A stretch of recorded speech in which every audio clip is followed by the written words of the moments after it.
Force, a Jedi. It's all true.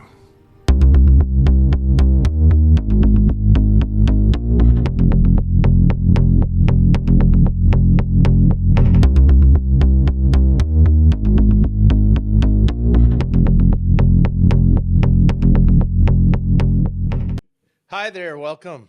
I'm Chris. I'm Morgan. I'm X. I'm Z. And we finally arrived at our part 7 of our Skywalker saga, the Star Wars reviews that we've been doing for the last, 4 or 5 months. And we completed the original trilogy, which we both love. We did the prequels, which are flawed, but Have their ups and their downs. They have some merits, but we've arrived at the thing that we've been dreading, or I've been dreading, which is the sequels. And I'm trying to be fair about this and to kind of review each of these movies in a vacuum without, we know the context in which the other ones exist, that they're probably worse than The Force Awakens. But I am not going to sit here and celebrate mediocrity because this is the least offensive of the 3 sequels. But it's not a good movie. Yeah, I'm sorry. A lot of I agree. It's not a good movie. It is like the type of movie that you would pop on, and if it didn't have Star Wars, you would think this is some just low, not even like high budget, but like student film. I feel it definitely misses for all of George Lucas's of problems as a writer and director. It definitely misses his influence. It's definitely missing his fingerprints, and it definitely feels like a corporate rush to the finish line production of a Star Wars movie, which is Star Warsy, because they try to do things they think the fans will like, but they totally miss the mark and commit some, in my mind, some unforgivable sins as a Star Wars movie. But it has problems just as a movie. I agree. One of those things is, and I think is the purveying problem with this movie, is that even beyond not being faithful to the source material or the characters, it just got some really, really bad writing. Yeah, in terms of dialogue, because to me, dialogue is one of the most important parts of a movie. It really shows characters.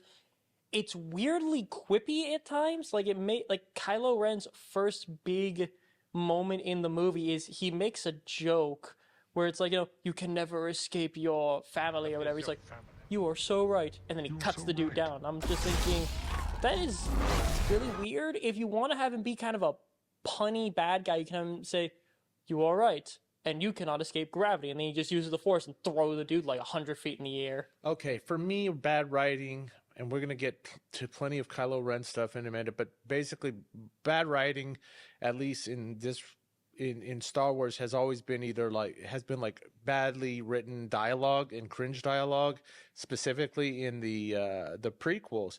But there's another level of bad writing, which is a lack of originality, actions that don't make sense, inconsistent characterizations, and bad writing is also lazy writing, which is making it conveniently easy for characters to do anything just because. It's like, we need this person to do something, so we're gonna do it because without any setup, without proper fleshing out the characters, without anything making sense. It defies logic, and it just starts falling apart. It's like really dry bread that just kind of crumbles apart in your hands. But one of the first things they did, which is not just bad writing for a movie, but really bad for a Star Wars movie, is they basically repeat the beats of A New Hope. Well, to me, that is indicative of the biggest problem of this whole trilogy, which is the original trilogy is useless now. It's pointless because they were supposed to stop the Empire, stop Palpatine, redeem Vader, and they only temporarily did 2 of those. Spoilers, Palpatine's back. The only thing that stuck was Vader being redeemed, but that's not even brought up at all when someone's talking to Kylo Ren. No, Kylo Ren essentially ignores the fact that Vader was redeemed and returned to the good side. It was just like, I'm going to continue what you started.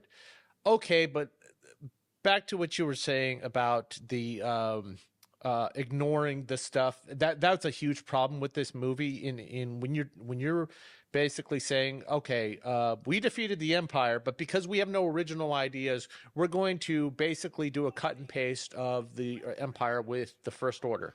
Yeah. And we're going to do a cut and paste of the Death Star. And we're going to do a cut and paste of the Rebellion with the Resistance. We're just going to put a fresh coat of paint on it, which they almost literally do with all the ships and everything. There's no originality in the advancement of technology, of a new villain, of any of that. All they did was make the X-wings look a little different.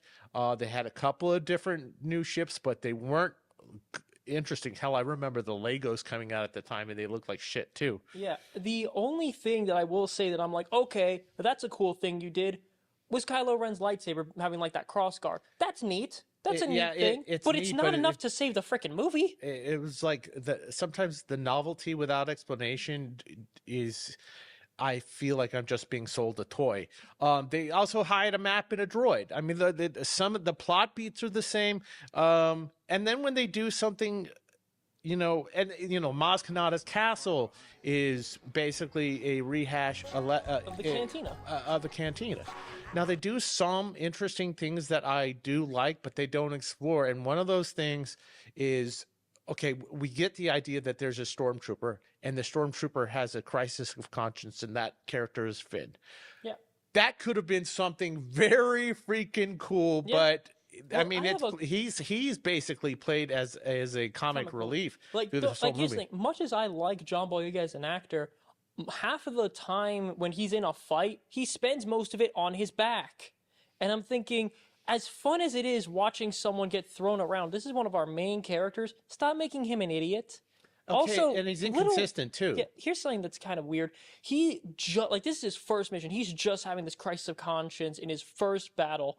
And then he kind of immediately, as soon as he gets in that TIE fighter, is A-okay with blowing up people he spent his entire life growing up around. Okay, well, there's a problem right there. Finn is an inconsistent character. You're putting this guy who's in his first mission, and prior to this, he's a freaking janitor. Okay? Yeah. How does a janitor go from being a janitor to being called up to be a fighter? Well, my guess is when it comes to Stormtrooper stuff, again, this is me trying to apologize for the bad writing of the movie, but my guess is part of training is basically your grunt work. It's like how when you first start out at a grocery store, you're as a courtesy clerk or store bitch. You're the gopher. Everyone tells you what to do. So that's probably how it is with Stormtroopers. Okay, but you're assuming a structure to make sense of a poorly written character and a contrivance that it's like an apology, because I mean, you can explain away everything, but if you have to go to the point where you're explaining why they did something, then that means they didn't properly explain it in the first place. All right, so the other thing is, why is this the first guy out of the millions? And I'm going to go ahead and say millions, because if the Empire was around and the galaxy's huge and there's a ubiquitous presence throughout the galaxy, and now we have the First Order and they're stormtroopers too, and you need tons of them to exist throughout the galaxy and on this base, which, by the way, I don't want to go into Starkiller Base yet, but Starkiller Base is supposed to be exponentially larger than It's the like Death 4 Star. times as big. Yeah, and it's basically a planet which requires a massive amount of personnel to run it, which means it would make more sense efficiency-wise to keep him as a janitor. But out of all those millions of stormtroopers or thousands, whatever, he's the first one to rebel. I wouldn't say he's the first one to rebel. I'm sure there's stories of other stormtroopers rebelling in Star Wars canon and Legends and all that.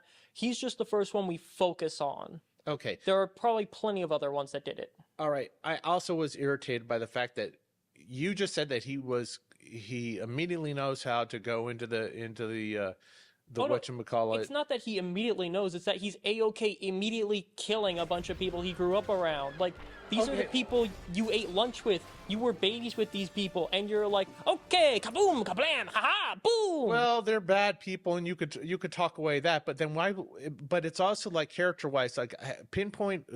I don't know who this guy is, but more importantly, is like he suddenly sees Rey and he starts running the opposite direction like a little bitch. I was like, what reason does he have at all to run from this girl? Okay, firstly, he saw BB-8 communicating with her. She looked at him and had that stare of, I'm gonna kick your butt. And he had just watched her kick the crap out of 3 dudes, and he didn't even fight in his first battle. All right, I'm sorry, but there's also He's a coward in this movie. He is a coward. I do not believe that this guy has any reason to run from somebody other than we need a chase at this moment. We need to get the action going. So it's like, well, we got to find a reason to get this chase going. So let's have Rey start chasing after this dude. I disagree. I think it's very good characterization for the start, or this is one small bit of characterization for Finn during this movie, is for the majority of it, he, up until like the end of the castle place, he's a coward. He doesn't want to fight. He just wants to run. We all need to run. What about BB-8? We're not done yet. We have to get him back to your base. I can't. You can't just go. I won't let you. I'm not who you think I am. Finn, what are you talking about? I'm not resistance. I'm not a hero. And if you want to make the arc where he goes from being a coward to caring and suddenly be part of the resistance, there had to be a better way to do that. And then there's also this whole back subtext of an underlying romantic connection between the two, with a real cringy line where he says, Got a family? Got a boyfriend? Cute boyfriend? None of your business. it's so rando. See, and it was like, okay, we need the dialogue to serve a connection right there. I think that's part of the issue I have with the dialogue feeling too quippy. It feels like it's trying to get, punchlines and jokes in there a lot, but just no. A lot of his dialogue, I get he's like in a panic state, but throughout the majority of the movie until like I think the very, very end, or no, actually throughout this entire movie, now that I think about it, he sounds like he's on the verge of an absolute panic attack, which... Okay, that's another thing. I want to say it right there. A panic attack. That's a better way to say what was in my mind, which is this guy constantly seems like he's always out of breath. But you're right. Panic attack is better. Yeah, and if they had done something with that, that would be fine. But it just sounds more like he's like, I don't like it. If they had actually had someone be like, hey, you need to take a breath. You need to focus yourself. Like they actually need, if they did something with it, it would be fine, but they don't. If you're trying to create a sense of urgency by being out of breath, it doesn't do it. Okay. It's like a manufactured energy that just kind of dissipates into the mist of like confounding the audience. A sense of urgency cannot come only from an actor. It has to come from the actor, the scene, and like what's going on in the story at the time. The situation and the plot has to dictate the terms of the presence of with the state of mind that that actor's in. Exactly. And it doesn't really do that. Okay, so let's talk about we got Finn, an untapped potential in Finn, especially in the sequels. Like you and I could have come up, anybody else could have come up with a great motivation. Just yet. We won't get into that just yet, but we will say he was a missed opportunity. Mm-hmm. I also feel like Poe is a missed opportunity. I like Poe in this movie. I like him too. At the start of this movie, he's a lot of fun. He's kind of charismatic. He's a little bit of a motor mouth. I enjoy him.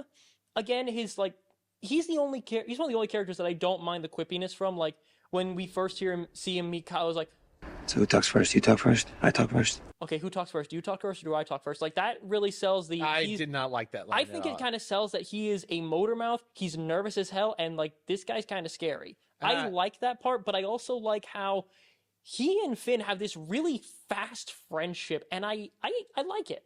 All right, we gotta take out as many of these cannons as we can, but we're not gonna get very far. All right, I'm gonna get us in position. Just stay sharp.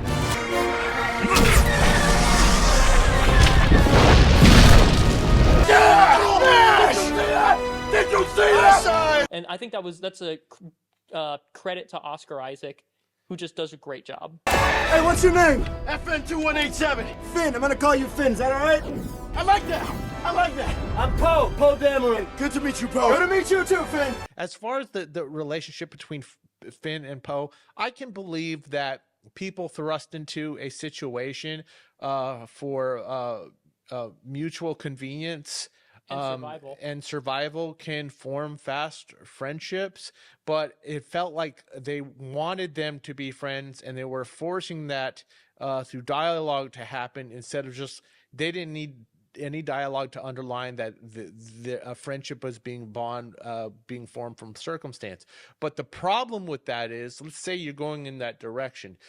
Poe disappears immediately after they meet. Freaking movie. He doesn't show up till the end of the movie, and when they come in and rescue the heroes or whatever from the castle with some ridiculous acrobatic shit, which I would say is cool. But I was like, he's basically taken out like 10 fighters in what seems to be physically impossible for a X-wing fighter to do all that shit. But more importantly, he's just gone for that big chunk of the movie, and they needed that bonding time. I think they did him a huge disservice, but one of the other disservices they did is Rey. They failed to understand, Disney or Abrams or Kathleen Kennedy or whomever the corporate structure is, to understand the writers, the hero's journey. Okay, and that is all on the shoulders of everything about Rey. And I feel like they knew. Okay, they knew the hero's journey because she meets all the points, but they didn't understand the hero's journey because none of the things that are happening feel like they have a lot of weight for her character.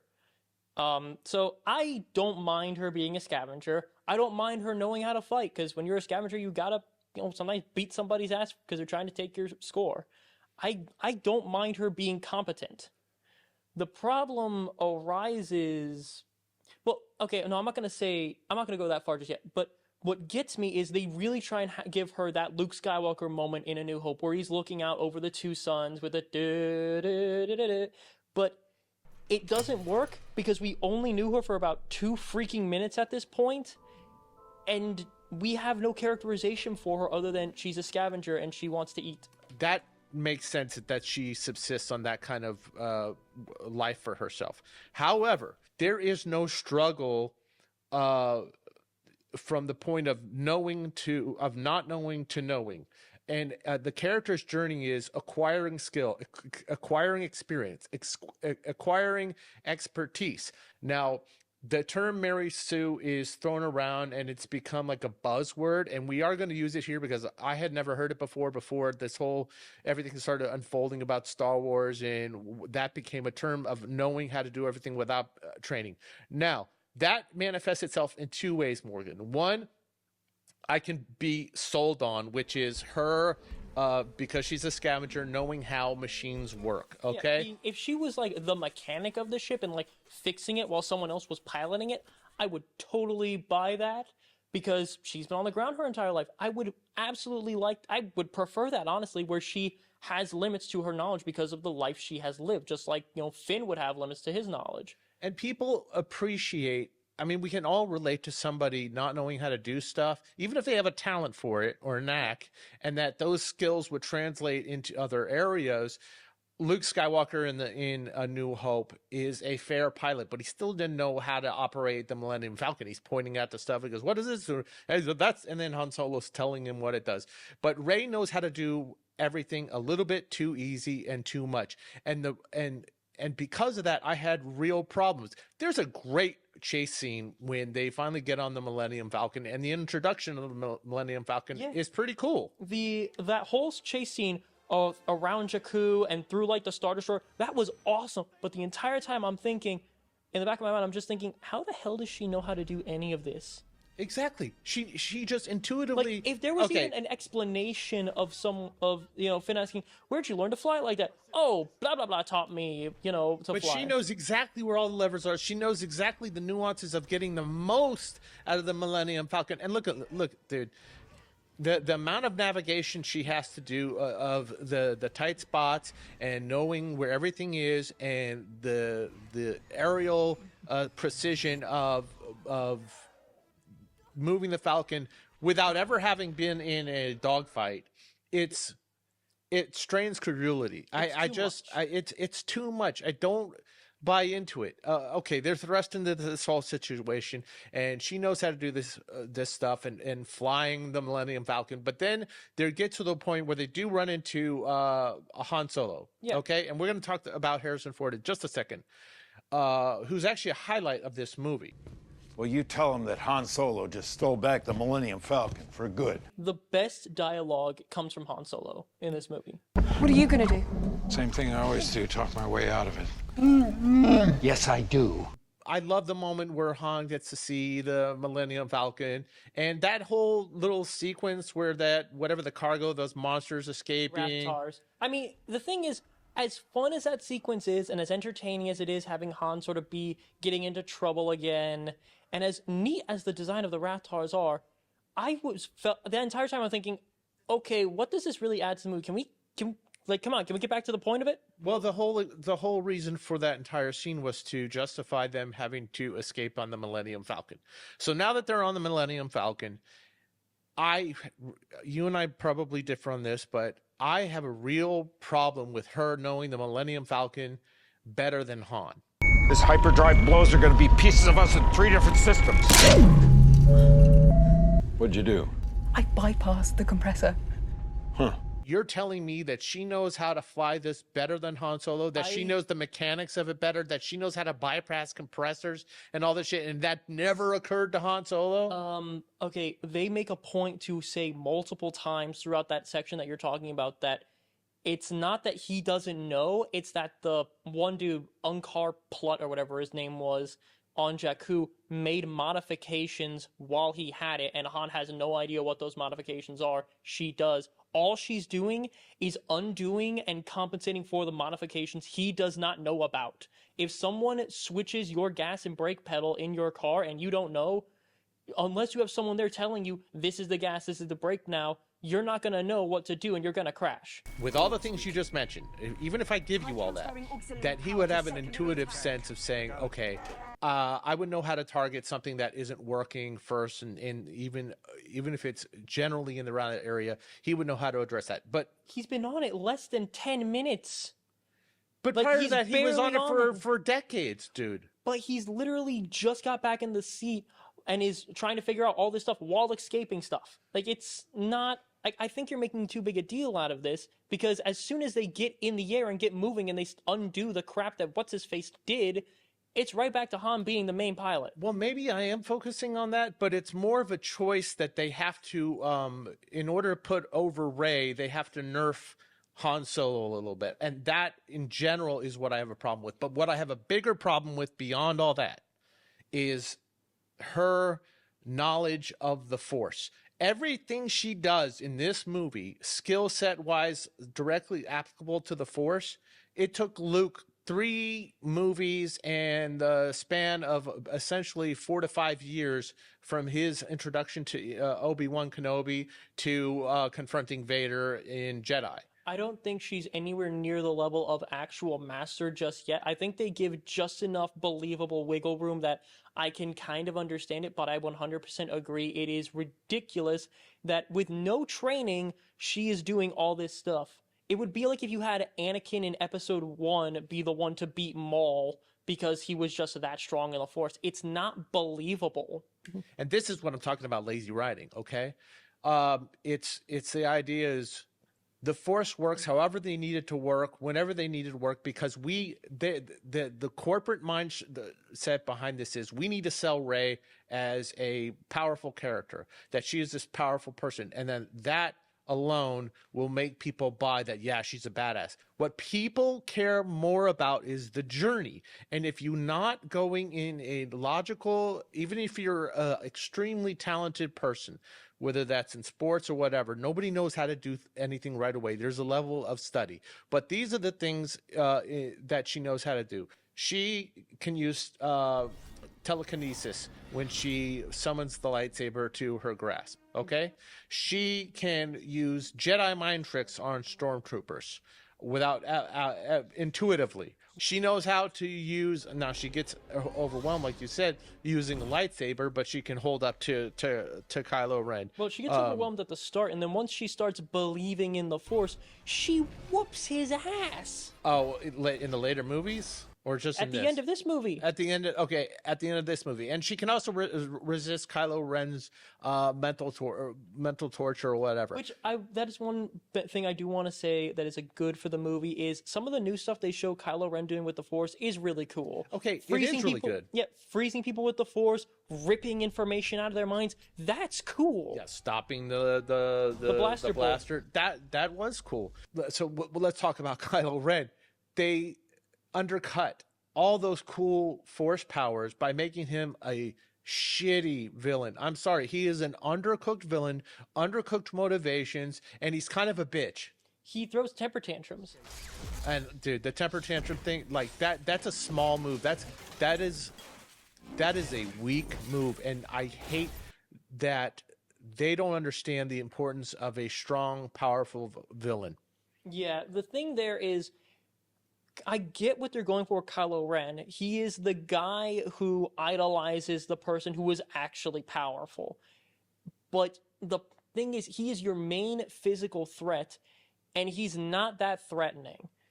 Like, sure, he's got the helmet and the voice modulator and everything, but he doesn't have the breathing sound. He does, and I'm not saying he needs it, but he doesn't have anything that really makes him intimidating other than a cool lightsaber. He's got a neat design and a cool weapon, and they think that makes a villain, but it doesn't. And you need to care about the villain. Now, we had, even if you decide to make his arc the opposite of Darth Vader, which is he becomes that, dropping us in the middle of this conflict that he has as Ben Solo against Han Solo. We don't know why he's pissed off. And by the way, I know we're supposed to discuss this movie in a vacuum, but they never explain it in the following movies. And I think a better choice would have been to make them show the journey into the dark side. Yeah, the only thing they say is Snoke corrupted him, but they never explain how or why. Like, okay, yeah, you're telling me the dark side gives me power. Why does he want the power? Show me again the power of the darkness, and I will let nothing stand in our way.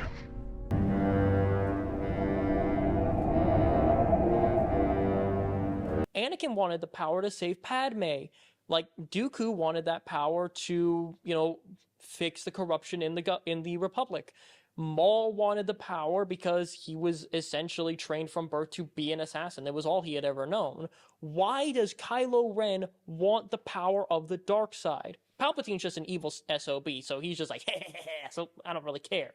Some things are better left as mystery, but character motivations are not one of those things. Now, had they unfolded over time with flashbacks, or explain why he joined the Knights of Ren, or turned on Luke Skywalker, all of those things would have been accepted by the fans. But because the writing is so lazy and it's just kind of like pieced together, and for me, he exists to put over the wrestling term the job for Rey, and Kylo Ren is for having trained in the Force, assumingly because he was with Luke. Yeah, he trained in the Force with Luke, and then he was trained in the dark side by Snoke. What they should have done is, instead of having Rey beat Kylo, even though Kylo's wounded and got shot with Chewie's boltcast, which we see throughout the movie is a powerful freaking weapon, here's what should have happened. She should have barely been able to escape him. That should have been the whole thing. They fight, and she cuts down a log, he slashes it, and that's when the ground breaks apart around them because the planet's falling apart, to make sure that they get to escape. Let her escape, not beat him. Okay. Save the defeat and save the defeating of your main physical threat for the end of the trilogy. Yeah, why they did the way they did. This whole movie feels rushed, by the way. It feels like rushed to production. It feels rushed to get it out. It feels a rush to come up with toys. And I will say this, for all the things I really, really despise about the sequels, I do like BB-8. I know he's a toy. I know they're selling him as a toy, but I genuinely like BB-8. I think he's an adorable little robo buddy. I love the design of him, and I think it's really fun. I think his design is cool. He's like he actually feels like a furthering of technology from Astromech Droid down to BB-8, because he's smaller, but he's got that like ball body, meaning he can move around in ways that R2 can't. It's interesting and fun, and again, he is cute. He's just a cute little buddy. He is likable, and R2 was cute and likable, and he's smaller. And I do appreciate the fact that they were able to come up with a way to actually make BB-8 work. That's great and all that. But I'm not even focused as much as I like him. It's not enough to save the other problems of this movie. And one of the other things, going back to Kylo Ren, is the thing with Snoke. There's too much. It's hard to talk about this in a vacuum, but Snoke has motivation. We know nothing about him. He's not a Sith Lord. He's something entirely different. And I don't think they knew what the hell he was or what to do with him when they came up with him. They just wanted, obviously. The best part about Snoke is his hologram thing was like huge and intimidating. That was the only part where I'm like, okay, that's kind of cool. But they did nothing with that. Yeah, absolutely nothing. And it's like you felt like he was being handed Kylo Ren, but he didn't really like Kylo Ren or want anything to do with him. And just like, well, he's the only dark side Force user in all of this. But I also think that I hate the First Order. I was like, really? Here we go again. It's just the Empire, but with less motivation, less impact, less threat. It's worse because the Empire existed before. If the First Order was its own unique thing, like, for instance, again, I'm trying not to do this too much, but if the First Order, instead of having armies and huge battleships and a planet-destroying battle station, what if they were, like, guerrilla tactic terrorists, where they're setting off dirty bombs and using stealth attacks to get into things? That would be much more interesting. Well, actually, I think the idea, so everything you said is true. It would have been a better choice, rather. Yeah. But in order to do that, they would have had to make the story smaller. Yes. And I would have been fine with a smaller story, localized on a single planet. Any choice could have been fine. And that the threat of that guerrilla tactics was the seed of planting a bigger, a growing threat from whatever the villain was going to be. But just leaning on the cut and paste of having a new order was terrible. But what was even more egregious to me, and we touched on it at the beginning, was Starkiller Base. I'm trying not to use the F word. I freaking hated Starkiller Base, not just because it was a cut and paste, but they said, okay, we'll make this bigger. And because it's bigger, like they still haven't learned from the Death Star, the futility of coming up with the Death Star. It's so many problems. There's two major things I want to bring up. One is something I completely forgot about till just now. Captain Phasma's design is very boring. She is a nothing character. Oh, I totally forgot about Captain Phasma. She's a nothing character. It's just shiny stormtrooper armor. The reason Boba Fett worked with having that kick-ass armor was because it was unique. It was interesting. She's just a shiny stormtrooper. So that's all I'm going to say about Phasma. Two, Starkiller Base is a logistical... I'm not even going to say a nightmare. It is logistically a thing of, you can do this, sure. Why in the ever-loving, skull-breaking hell would you? This thing, it kills solar systems and can blow up 5 planets from a galaxy away. The reason the Death Star was such a big deal was because it could pick a planet and be like, okay, you're done. That is terrifying. But when it's too big a weapon, is the best way to put it, because when you have a thing where it's like, I can blow up any city I want on the country, or if I had a bomb and I can launch from anywhere and it's undetectable and it will blow up any city on the planet, that is terrifying and everybody will bow to my whims because you don't want to be that city. But if I have a bomb that if I can launch from anywhere in the world and it will blow up a continent, everyone's going to be after me because that's a thing of, it's so big, we literally have nothing to lose here, because if we don't, we're all screwed.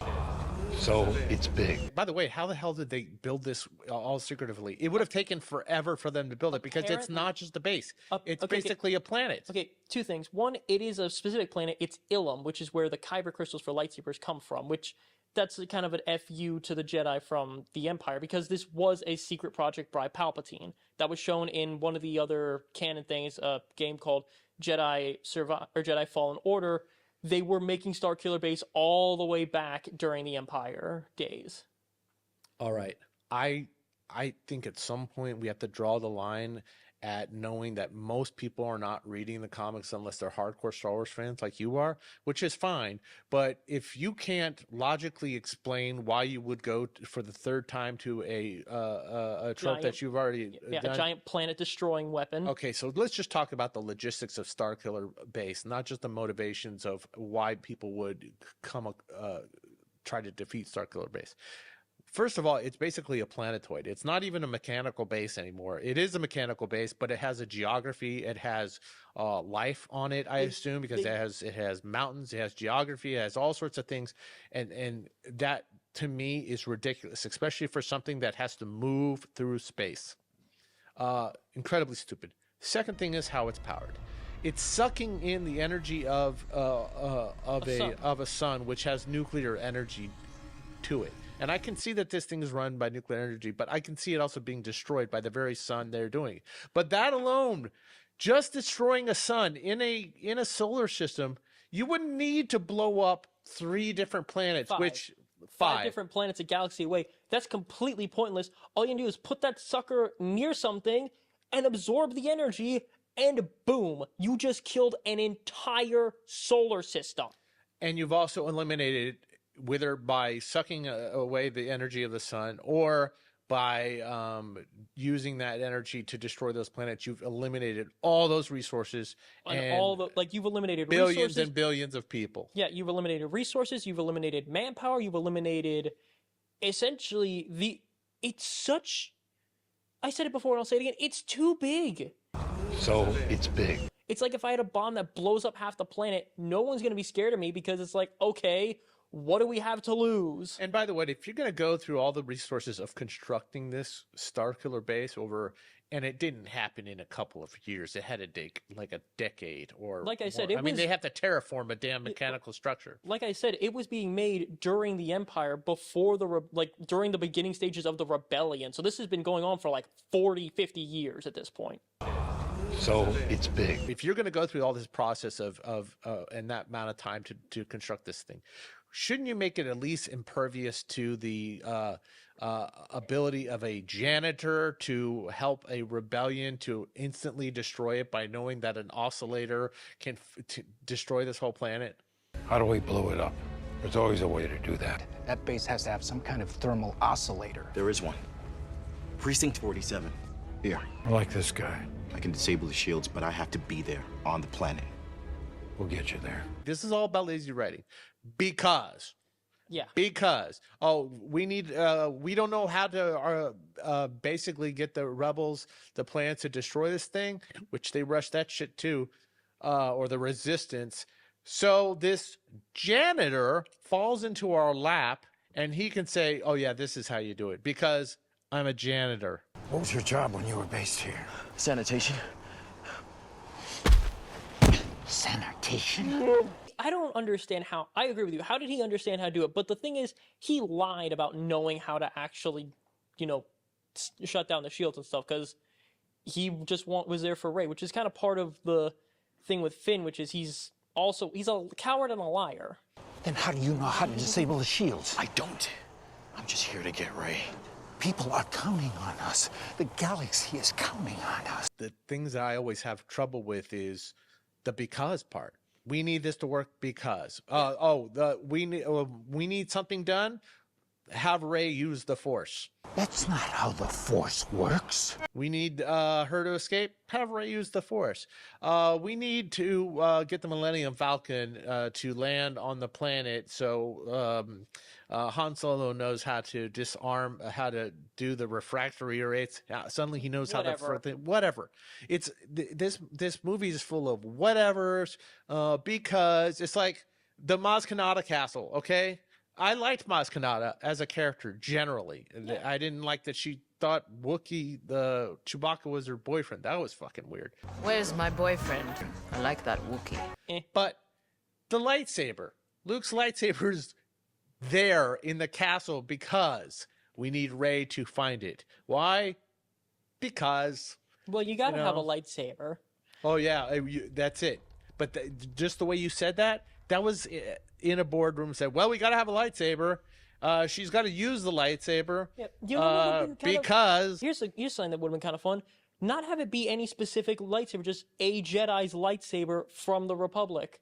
Just like, it was just sort of here. I found it, I thought it looked neat, so I put it on my fucking wall. any choice would have been better, but for all the things that we mentioned that were just confounding and stupid and just poor choices, the most egregious thing, and listen, they need to put over these characters, and to me, the best way to do that was to focus on the original characters. Now, we get Han Solo, and I like Harrison Ford. I like Harrison Ford in this movie. Yeah. And I listen, I guess we need to talk about his death, because I didn't care. I mean, I cared that Han Solo was dead, but everybody could have seen that coming a mile away. Yeah, I'm gonna be honest, I wasn't heartbroken of like, oh my god, they killed Han Solo, because above everything about the story, Harrison Ford was tired of playing Han Solo. He didn't want to do it anymore. No, but I'm sure they backed up the Brinks truck for this guy. Oh yeah, they probably paid him a lot, and it's like, okay, but I want to die in this. I'm done. But you know what?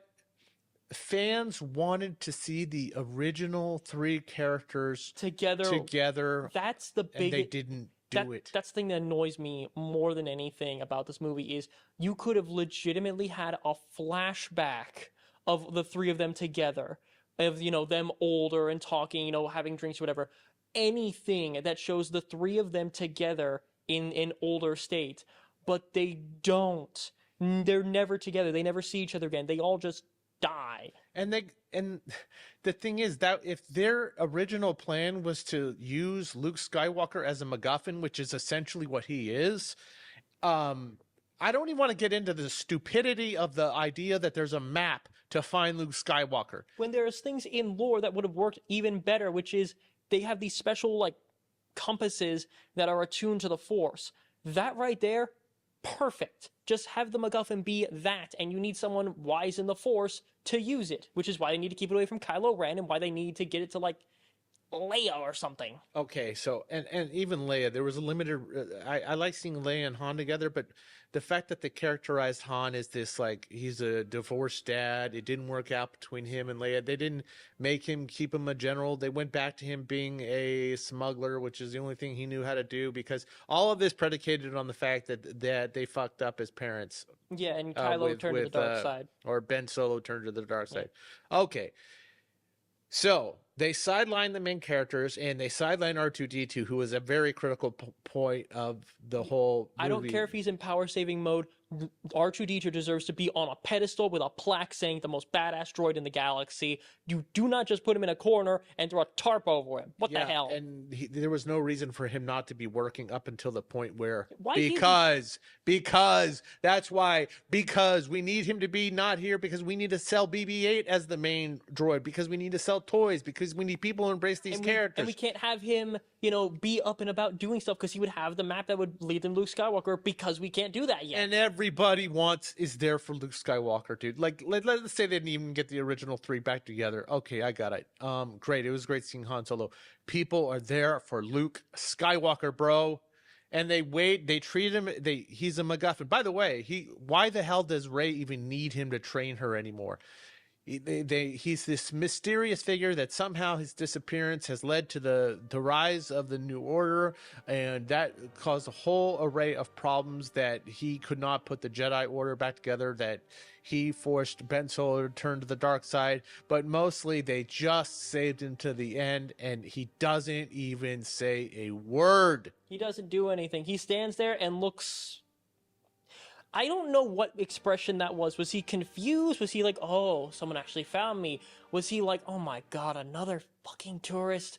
What was that expression on his face? Because I couldn't tell the difference between, I really got a crap. But you know what? As important, Luke Skywalker is Star Wars. Yeah. And, you could... I disagree. I don't think Luke Skywalker is Star Wars. I think Star Wars could go on without the Skywalkers. You just need to actually put some effort into it. Okay. that's fine and everything, but I disagree with you. I do think Luke Skywalker is Star Wars. Could you go on with him? Yes, because if you're going to buy and spend $4 billion and dishonor these characters and all that, at some point, you're going to have to expand on the universe, whether that's through cartoons of the Clone Wars or Rebels or whatever. But the hardcore fans and Star Wars exists for 50 years because they've been passed down from parent to child. And when you don't understand that the reason people were attracted to the franchise in the beginning is because of the journey of Luke Skywalker, then you fail to understand why people are passing down that character, because it doesn't matter if you're a guy or a girl or whatever, you relate to the journey of Luke Skywalker. Yeah, and if you compromise Luke Skywalker and his journey and not basically understand why people love Luke Skywalker and why it's important to integrate and focus on the legacy of the original characters and then integrate the new characters in, then you are failing the future of the franchise, because all that expansion, the Mandalorian and Grogu, all interesting concept, and the new characters with Ahsoka Tano and Ezra and whomever you want to bring up. I agree with you on a lot of that, but I'm going to say that, but I will say again that you can do Star Wars without the Skywalkers, but you need to hand the torch off in a better way, and this movie did not do that. No, they did not do that. And by the way, they didn't tap into any of the source material from Legends. They could have tapped into the Timothy Zahn books. They could have made any of those choices, but they just discarded it. And there was rich material there to bring people along, but they made safe choices. They made wrong choices. I don't think they made safe choices. The safe choices would have been follow the expanded universe stuff, because people liked the expanded universe stuff. They liked how Luke changed the Jedi Order so that you could have a relationship. You just need to be careful. Why didn't they do that? Because to me, this screams of arrogance. It screams, we don't need this. We know what we're doing, and we're going to do it our way. But they make the exact choices that you would make if you were making fun of this and making a bad sequel. This has got a lot of problems in this movie, and the problems continue with Last Jedi, and we are going to get that in our next review.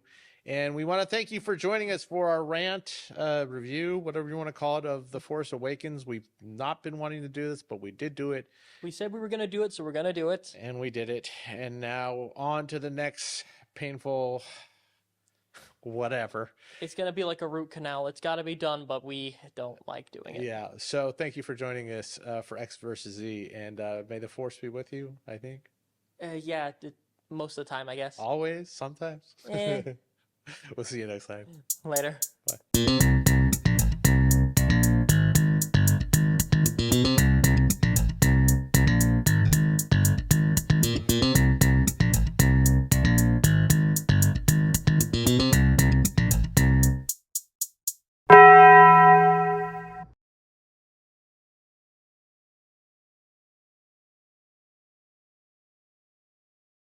The Force will be with you, always.